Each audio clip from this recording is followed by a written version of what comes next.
সুপ্রিয় দর্শক, শুভ সন্ধ্যা। প্রতিদিন বদলে যাওয়া এই বিশ্বে নীরবে রচিত হচ্ছে নতুন ইতিহাস। কোথাও সংঘাত, কোথাও সমঝোতা, কোথাও সম্ভাবনার আলো।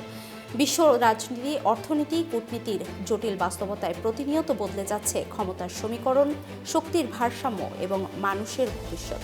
গত এক সপ্তাহে বিশ্বজুড়ে ঘটে যাওয়া আলোচিত ঘটনাগুলোর নেপথ্যের গল্প, প্রভাব এবং অন্তর্নিহিত বার্তা নিয়ে এই গ্রিন টিভির বিশেষ আয়োজন ওয়ার্ল্ড ইনসাইডে আপনাদেরকে স্বাগতম।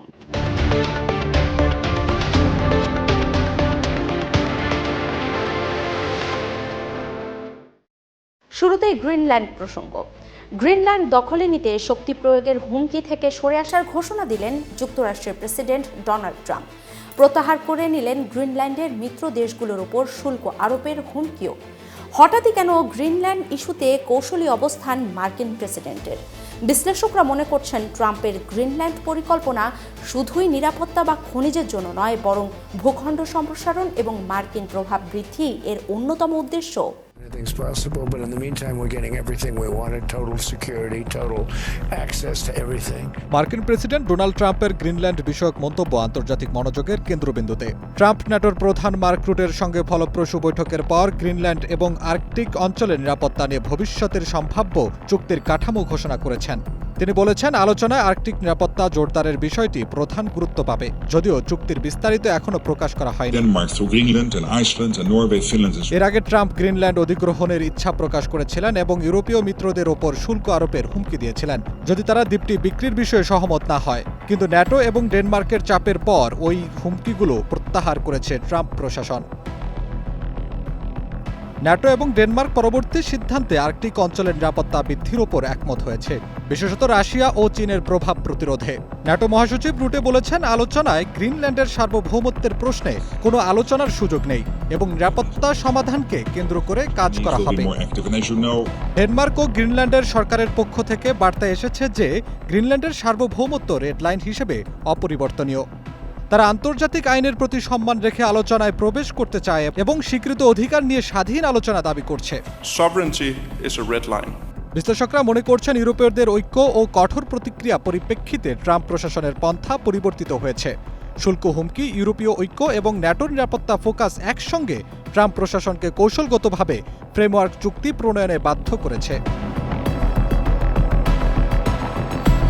গ্রিনল্যান্ডের কৌশলগত অবস্থান, খনিজ সম্পদ ও আর্কটিক পথগুলোকে কেন্দ্র করে এখন আলোচনার সূক্ষ্ম অবস্থান তৈরি হয়েছে, যেখানে সার্বভৌমত্ব, আন্তর্জাতিক আইন ও নিরাপত্তা ভারসাম্য মূল চ্যালেঞ্জ হিসেবে সামনে এসেছে।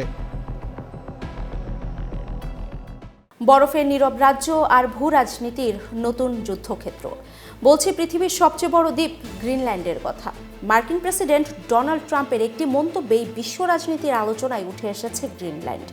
কিন্তু এই বরফে ঢাকা ভূখণ্ড শুধু রাজনীতি নয়, ইতিহাস, সংস্কৃতি, প্রকৃতি আর মানব সভ্যতার এক বিস্ময়কর অধ্যায়। দর্শক, অজানা গ্রিনল্যান্ডকে নতুন করে জানাতেই এই প্রতিবেদন।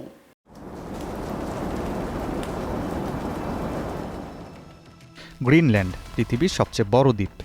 আয়তন প্রায় 21,60,000 বর্গ কিলোমিটার, যার প্রায় 80%ই বরফে ঢাকা। জনসংখ্যা প্রায় 56,000। এটি বিশ্বের সবচেয়ে কম জনঘনত্বের অঞ্চলগুলোর একটি। Out in the middle of the ocean lies a landmass 3 times the size of France. দশম শতকে ভাইকিং নেতা এরিক দ্য রেড আইসল্যান্ড থেকে নির্বাসিত হয়ে এখানে আসেন। নতুন বসতি গড়তে মানুষকে আকৃষ্ট করার কৌশল হিসেবেই তিনি নাম দেন গ্রিনল্যান্ড, অর্থাৎ সবুজ ভূমি। তবে বিজ্ঞানীরা বলছেন, প্রায় 25 লাখ বছর আগে গ্রিনল্যান্ড সত্যিই ছিল সবুজ। আজও বরফের নিচে চাপা পড়ে আছে লাখ লাখ বছরের প্রাচীন মাটি। ভৌগোলিকভাবে গ্রিনল্যান্ড উত্তর আমেরিকার অংশ হলেও রাজনৈতিকভাবে এটি ডেনমার্ক রাজ্যের অধীনে। 1721 সালে ডেনমার্ক এখানে উপনিবেশ স্থাপন করে। 1953 সালে এটি ডেনমার্কের অংশ হিসেবে স্বীকৃতি পায়। গ্রিনল্যান্ডের প্রধান ভাষা গ্রিনল্যান্ডিক বা কাল্লালুসিত, পাশাপাশি ড্যানিশ ভাষাও ব্যবহৃত হয়। এত বড় ভূখণ্ড হলেও গ্রিনল্যান্ডে কোনো সড়ক বা রেল লাইন নেই। যাতায়াতের প্রধান মাধ্যম প্লেন, নৌকা, হেলিকপ্টার, স্নো মোবাইল কিংবা কুকুরে টানা স্লেজ। গ্রীষ্মকালে নৌকাই সবচেয়ে জনপ্রিয় বাহন। গ্রিনল্যান্ডের মোট জনসংখ্যার প্রায় 1/4 বাস করে রাজধানী নুকে। প্রকৃতিপ্রেমীদের জন্য নুক এক অনন্য গন্তব্য। এখানে রয়েছে জাদুঘর, কালচারাল সেন্টার, আধুনিক ক্যাফে ও শিল্পকলা কেন্দ্র। গ্রিনল্যান্ডের প্রধান আয়ের উৎস মৎস্যশিল্প। মাছ ও সামুদ্রিক খাবার ছাড়া প্রায় সবকিছুই আমদানি করতে হয়। গ্রিনল্যান্ডে প্রতি বছর 25 মে থেকে 25 জুলাই পর্যন্ত সূর্য অস্ত যায় না। এটাই মিডনাইট সান। হিমবাহ, ফিয়র্ড, বরফের পাহাড় আর মেরু প্রকৃতি গ্রিনল্যান্ডকে পরিণত করেছে পৃথিবীর অন্যতম রহস্যময় ভূখণ্ডে। এ যেন মানব সভ্যতার এক বিস্ময়কর অধ্যায়, যেখানে অতীত, বর্তমান আর ভবিষ্যৎ মিলেছে একই বিন্দুতে। এদিকে ফিলিস্তিনের গাজায় যুদ্ধবিরতি টিকিয়ে রাখতে বোর্ড অব পিস নামে নতুন আন্তর্জাতিক উদ্যোগ চালু করেছেন মার্কিন প্রেসিডেন্ট ডোনাল্ড ট্রাম্প। মধ্যপ্রাচ্যের কয়েকটি দেশ এতে যোগ দিলেও যুক্তরাষ্ট্রের প্রধান মিত্র ও বৈশ্বিক শক্তিগুলো এখনও সতর্ক অবস্থানে রয়েছে। তবে এই বোর্ডের ভবিষ্যৎ ভূমিকা নিয়ে উদ্বেগ তৈরি হয়েছে। অনেকে আশঙ্কা করছেন এটি জাতিসংঘের কূটনৈতিক কর্তৃত্বকে দুর্বল করে দিতে পারে। If you'll call them that, showing what new Gaza would look like. সুইজারল্যান্ডের দাভোসে বিশ্ব অর্থনীতির ফোরামে গাজার ভবিষ্যৎ নিয়ে এক উচ্চাভিলাষী পরিকল্পনা তুলে ধরেছেন ট্রাম্প প্রশাসন। পরিকল্পনায় গাজার আধুনিক শহর, ডেটা সেন্টার, শিল্পাঞ্চল, আবাসিক এলাকা ও পর্যটন কেন্দ্র হিসেবে সমুদ্র সৈকত গড়ে তোলার কথা বলা হয়েছে। ট্রাম্পের উপদেষ্টা জ্যারেড কুশনার এআই দিয়ে তৈরি ভবনের নকশা প্রদর্শন করে বলেন, যুদ্ধের ধ্বংসস্তূপ থেকেই নতুন গাজা গড়ে উঠবে। ট্রাম্প বলেন, যুক্তরাষ্ট্র গাজার নিয়ন্ত্রীকরণ, সুশাসন ও পুনর্গঠনে প্রতিশ্রুতিবদ্ধ। এ লক্ষ্যে প্রস্তাবিত শান্তি পর্ষদ প্রথমে পুনর্গঠন তদারকির উদ্যোগ হিসেবে ভাবা হলেও পরে তা যুক্তরাষ্ট্র নেতৃত্বাধীন বৃহত্তর কাউন্সিলে রূপ নেয়। পরিকল্পনায় গাজার উপকূল জুড়ে পর্যটন অঞ্চল ও 180টি টাওয়ার নির্মাণ, পাশাপাশি শিল্প কমপ্লেক্স, ডেটা সেন্টার ও আধুনিক উৎপাদন কেন্দ্র স্থাপনের কথা বলা হয়েছে। গাজার বড় অংশ আবাসিক এলাকা হিসেবে চিহ্নিত করা হলেও কৃষির জন্য বরাদ্দ জমির বাস্তব সম্ভাবনা নিয়ে প্রশ্ন উঠেছে। তবে ওয়াশিংটন পোস্ট সহ আন্তর্জাতিক গণমাধ্যমের বিশ্লেষণে বলা হয়েছে, এই মহাপরিকল্পনা গাজার বর্তমান বাস্তবতার সঙ্গে গভীরভাবে সাংঘর্ষিক। গাজার বড় অংশ এখনও ইসরায়েলি সেনাদের নিয়ন্ত্রণে রয়েছে, আর প্রায় 20 লাখ ফিলিস্তিনি ধ্বংসস্তূপ ও অস্থায়ী আশ্রমে মানবেতর জীবনযাপন করছে। জাতিসংঘের হিসাবে যুদ্ধবিরতির পর মানবিক সহায়তা বেড়েছে, তবে উচ্চমূল্য ও সীমাবদ্ধ সরবরাহের কারণে অপুষ্টির সংকট এখনও কাটেনি। পরিকল্পনা অনুযায়ী পুনর্গঠন শুরু হবে ইসরায়েল নিয়ন্ত্রিত রাফা অঞ্চল থেকে, যা আরব দেশগুলোর মধ্যে উদ্বেগ সৃষ্টি করেছে। তাদের আশঙ্কা, এতে গাজার কিছু অংশ স্থায়ীভাবে ইসরায়েলের নিয়ন্ত্রণে চলে যেতে পারে। বিশ্লেষকদের মতে, ট্রাম্পের পরিকল্পনা গাজার সংকটকে দ্বিপাক্ষীয় ইস্যু থেকে আন্তর্জাতিক রাজনৈতিক প্রকল্পে রূপ দিলেও ইসরায়েল ও হামাসের অবস্থান পরিবর্তন না হলে এই মহাপরিকল্পনা বাস্তবায়ন অনিশ্চিতই থেকে যাবে। সরকার বিরোধী বিক্ষোভ স্তিমিত হলেও যুক্তরাষ্ট্র ও ইরানের মধ্যে কূটনৈতিক উত্তেজনা তীব্র আকার ধারণ করেছে। যুক্তরাষ্ট্রের বিমানবাহী রণতরী বহর ও সামরিক সরঞ্জাম ইতিমধ্যে মোতায়েন হয়েছে, যদিও প্রেসিডেন্ট ট্রাম্প ব্যবহার না করার আশ্বাস দিয়েছেন। ইরান জানিয়েছে তাদের বিরুদ্ধে যে কোনো হামলাকে তারা সর্বাত্মক যুদ্ধ হিসেবে গণ্য করবে এবং সম্ভাব্য সর্বোচ্চ শক্তি দিয়ে জবাব দেবে। মধ্যপ্রাচ্যে যুক্তরাষ্ট্রের বিমানবাহিনী রণতরী বহর ও সামরিক শক্তি মোতায়েনকে কেন্দ্র করে যুক্তরাষ্ট্র ইরান উত্তেজনা নতুন করে ডালপালা ছড়াতে শুরু করেছে।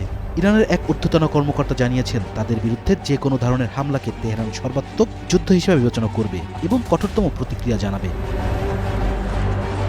পরিচয় প্রকাশ না করার শর্তে রয়টার্সকে ওই কর্মকর্তা বলেন, ইরান আশা করছে যুক্তরাষ্ট্রের সামরিক শক্তি বৃদ্ধির উদ্দেশ্য সরাসরি সংঘাত নয়, তবে ইরানের সেনাবাহিনী সবচেয়ে খারাপ পরিস্থিতির জন্য প্রস্তুত। যুক্তরাষ্ট্র যদি ইরানের সার্বভৌমত্ব বা আঞ্চলিক অখণ্ডতা লঙ্ঘন করে, তাহলে তার কঠোর প্রতিক্রিয়ার অনিবার্য বলেও মন্তব্য করেন তিনি। এদিকে যুক্তরাষ্ট্রের প্রেসিডেন্ট ডোনাল্ড ট্রাম্প বলেছেন, একটি বিশাল রণতরী বহর ইরানের দিকে এগিয়ে যাচ্ছে, তবে তা যুদ্ধে ব্যবহার করতে হবে না বলে আশা করছেন তিনি। একই সঙ্গে তেহরানের বিরুদ্ধে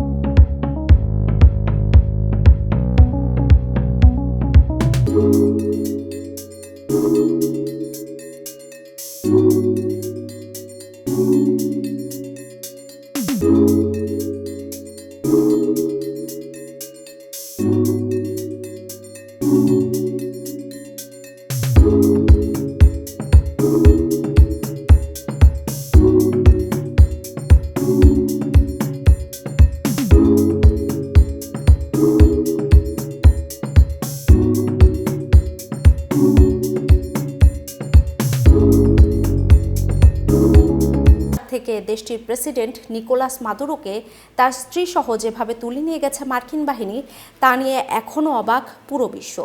মাদুরো যে এক গভীর ষড়যন্ত্রের শিকার তা নিয়ে কোনো দ্বিমত নেই। এই ষড়যন্ত্রের পিছনে মাদুরোর কোনো ঘনিষ্ঠজন সরাসরি কলকাঠি নেড়েছেন কিনা তা নিয়ে এখনও চলছে বিস্তর অনুসন্ধান। সম্প্রতি প্রভাবশালী ব্রিটিশ গণমাধ্যম দ্য গার্ডিয়ানের অনুসন্ধানে উঠে এসেছে ভেনেজুয়েলার ক্ষমতার অন্দরমহলের সেই গোপন কূটনৈতিক যোগাযোগের চাঞ্চল্যকর বিবরণ। বিস্তারিত প্রতিবেদনে।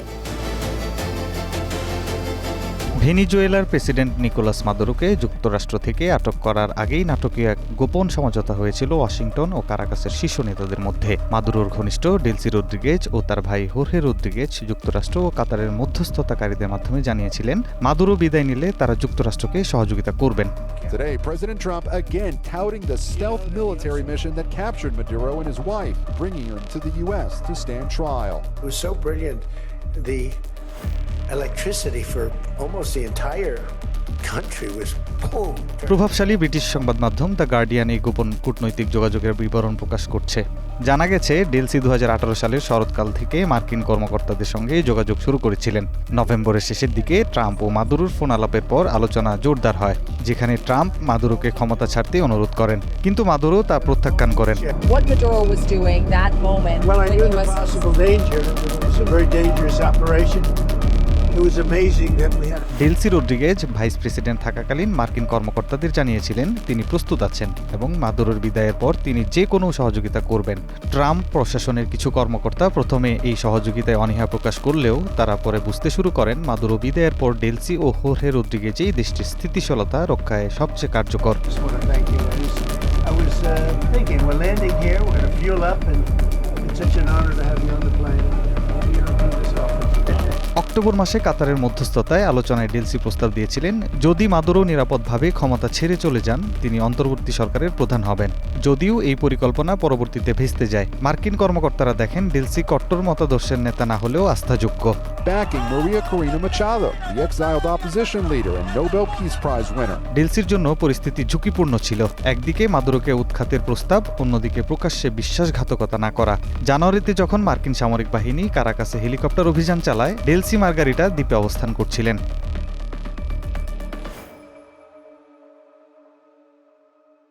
দর্শক, অনুষ্ঠান শেষ করব এক ভিন্ন স্বাদের খবরের মাধ্যমে, যেখানে কারাগারের অন্ধকারের দেয়াল ভেদ করে জন্ম নিয়েছে এক অসামান্য প্রেম কাব্য। রক্তাক্ত অতীতের ছায়ায় গড়ে ওঠা প্রেম অবশেষে রূপ নিয়েছে পরিণয়। সিনেমার গল্প নয়, বাস্তবেই লিখেছে এই নাটকীয় অধ্যায়। ভারতের রাজস্থান থেকে উঠে আসা এই বিরল প্রেম কাহিনী আলোড়ন তুলেছে বিশ্বজুড়ে। খুনের দায়ে সাজাপ্রাপ্ত দুইজন বন্দির প্রেম, তারপর বিয়ের আয়োজন। শুনতে সিনেমার গল্প মনে হলেও ভারতের রাজস্থান রাজ্যের আলোয় ঘটেছে এমনই এক চাঞ্চল্যকর ঘটনা। প্রিয়া শেঠ, যিনি নেহা শেঠ নামেও পরিচিত, পেশায় ছিলেন মডেল। 2018 সালে দিশান্ত শর্মা নামে এক তরুণকে হত্যার দায়ে তার যাবজ্জীবন কারাদণ্ড হয়। কারাগারে থাকাকালে 6 মাস আগে হনুমান প্রসাদ নামে আরেক বন্দির সঙ্গে পরিচয় হয় প্রিয়ার। ধীরে ধীরে সেই পরিচয় রূপ নেয় গভীর সম্পর্কে। শেষ পর্যন্ত আদালতের অনুমতি নিয়ে তারা বিয়ের সিদ্ধান্ত নেন। রাজস্থানের হাইকোর্ট থেকে 15 দিনের জরুরি প্যারোল পেয়ে আলয়ের 12ধামে তাদের বিয়ের আয়োজন করা হয়েছে। প্রিয়ার অপরাধ ছিল পরিকল্পিত ষড়যন্ত্র। ডেটিং অ্যাপে পরিচয়ের সূত্র ধরে দুশান্ত নামে এক ব্যক্তিকে অপহরণ ও মুক্তিপণ আদায়ের পরিকল্পনা করেন তিনি। উদ্দেশ্য ছিল প্রেম দীক্ষাম কামরার ঋণ শোধ করা। ফ্ল্যাটে ডেকে এনে মুক্তিপণ দাবি করা হয়। ধরা পড়ার ভয় থেকে দুষ্যন্তকে হত্যা করে মরদেহ পাহাড় থেকে ফেলে দেয় প্রিয়া ও তার সহযোগী। পরদিন লাশ উদ্ধার করা হলে তারা গ্রেফতার হয়। অন্যদিকে হনুমান প্রসাদের অপরাধ আরও ভয়াবহ। প্রেমিকার স্বামী বনোয়ারি লালকে হত্যা করার পাশাপাশি তাদের 3 সন্তান ও এক ভাতিজিকে হত্যার দায়ে গ্রেফতার হন তিনি। কারাগারের অন্ধকার আর রক্তাক্ত অতীতের ছায়ায় জন্ম নেয়া এই প্রেম কোনো রোমান্টিক গল্প নয়, বরং অপরাধ মানব মনস্তত্ত্বের কঠিন নির্দয় বাস্তবতা। দর্শক, এই ছিল আজকের আয়োজন। পরিবর্তনশীল পৃথিবীতে আজকের প্রতিটি ঘটনা কালকের ইতিহাস। সপ্তাহ জুড়ে ঘটে যাওয়া আলোচিত ঘটনা ও এর বস্তুনিষ্ঠ বিশ্লেষণ দেখতে নিয়মিত চোখ রাখুন আমাদের সাপ্তাহিক আয়োজন ওয়ার্ল্ড ইনসাইডে। পরবর্তী পর্ব দেখার আমন্ত্রণ জানিয়ে আজকের মতো বিদায় নিচ্ছি আমি অর্ঘ্যমিত্রা তরফদার।